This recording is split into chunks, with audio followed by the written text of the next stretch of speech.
امیر شریعت سید عطا اللہ شاہ صاحب بخاری رحمت اللہ علیہ کے پاس سے ایک بچی گزری، 2 چٹیاں کر رکھی تھی، 2 گتے باندھ رکھی تھی، پرندہ بالوں میں باندھ رکھا تھا۔ امیر شریعت نے دیکھا، آنکھ میں آنسو آ گئے، فرمایا بیٹی دوپٹہ کب سے اتار دیا؟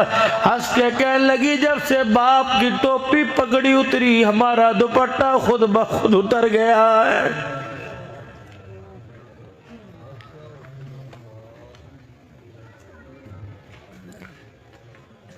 بالوں کی کٹنگ کا تو میرے نبی نے نہیں کہا تھا، بالوں کے فیشن کا تو آمنہ کے لال نے نہیں کہا تھا۔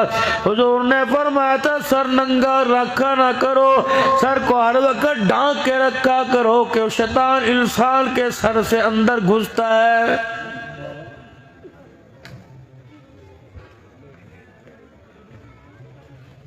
جہانیہ والوں ناراض نہ ہونا، میں اپنا دل کا دکھڑا اپنی آنکھ کے